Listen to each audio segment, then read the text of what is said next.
prépares le plus beau jour de ta vie. Les fleurs, le costume, tout est prêt. Mais il y a un détail que presque tout le monde oublie. Un détail qui peut littéralement changer ta vie de couple. Et pas pour le meilleur, mais hélas pour le pire. Il s'agit du bilan prénuptial. Aujourd'hui, je vais t'expliquer en 5 minutes maximum pourquoi est-ce que les examens du bilan prénuptial ne sont pas qu'une simple formalité, mais aussi une véritable preuve d'amour, de responsabilité et surtout un élément qui peut t'épargner bien des souffrances. Alors, qu'est-ce que le bilan prénuptial? Le bilan prénuptial, c'est tout simplement un ensemble d'examens que le couple doit faire avant de se marier. Son but est très, permets-moi d'insister, très important. Son but est d'identifier d'éventuelles maladies transmissibles ou génétiques, prévenir des futures complications et surtout préparer un avenir sain, à la fois pour le couple et leurs futurs enfants. Autrement dit, c'est une manière de dire à la personne qu'on aime, je prends soin de toi, je prends soin de moi et surtout je prends soin de notre futur. Pourquoi est-ce que c'est aussi important que ça? Tout simplement parce que beaucoup de couples se marient sans jamais avoir parlé de sujets de santé. Et c'est une erreur qui peut s'avérer parfois désastreuse. Pourtant, certains problèmes peuvent rester invisibles jusqu'à ce qu'il soit trop tard.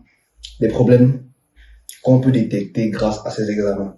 Connaître ces informations à temps, ce n'est pas briser un rêve, mais c'est éviter un cauchemar. Et c'est là que tu te demandes quels sont donc les examens à faire. En général, le bilan prénuptial va comporter 3 examens principaux, surtout en Afrique. Numéro 1, le test VIH. Hépatite B, hépatite C, accompagné d'une sérologie syphilitique.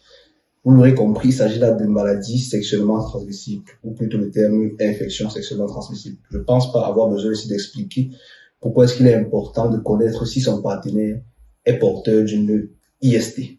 Et tenez-vous tranquille, on se retrouve souvent face à des situations assez contrariantes en consultation. C'est le cas typique d'une jeune femme chez qui on va diagnostiquer une IST. Elle va nous dire que ça vient pas d'elle, ça vient tout simplement de son partenaire. Et puis le mari lui aussi va tout mis en bloc. Et c'est comme ça que les problèmes vont commencer à dégénérer. Je vous épargne la suite. Nous, dans ce cas-là, on essaie juste de gérer déjà la maladie. Et puis, il va s'en suivre chamaillerie, peut-être une réconciliation, qui sait. Le deuxième examen qu'il faut absolument faire avant de se marier avec une personne, c'est le groupe sanguin. Ici, il faut particulièrement identifier le groupe sanguin rhésus de la femme. Pourquoi? Parce que dans ce cas, il y a des situations qu'on redoute particulièrement. Par exemple, une femme rhésus négatif qui se marie avec un homme rhésus positif et qui va tomber enceinte d'un bébé rhésus positif. Je vais vous épargner les détails complexes, mais ce qu'il faut retenir, c'est que la grossesse, dans ce cas, aura très peu de chances d'arriver à terme. Et ainsi, connaître le groupe sanguin des deux partenaires à l'avance pourra être utile pour ce qui est d'éviter les fausses couches à répétition. Avant de te révéler le prochain examen du bilan prénuptial, pense à t'abonner sur la chaîne si tu apprécies ce contenu et si tu veux continuer à apprendre de nouvelles choses sur le sujet de la santé et de la médecine. Alors, le troisième examen à connaître avant de se mettre en couple avec quelqu'un, c'est l'électrophorèse de l'hémoglobine pour détecter les gènes de la drépanocytose. Pour ceux qui ne savent pas, la drépanocytose, c'est la maladie héréditaire la plus fréquente au monde et c'est une maladie très grave. Il suffit que 2 personnes d'électrophorèse AS se mettent ensemble pour que la probabilité d'avoir un enfant drépanocytaire soit de 25%. Donc les mariages entre AS et AS sont très fortement déconseillés. Et puis il y en a peut-être qui vont se dire que 25% c'est petit, que l'amour c'est plus fort. Mais permettez-moi de vous citer un exemple qui m'a fait glacer le sang. Une femme qui avait 5 enfants et parmi ces 5 enfants, il y en avait 4 qui étaient drépanocytaires. Et croyez-moi, avoir ce genre d'enfant, c'est passer sa vie à l'hôpital encore et encore.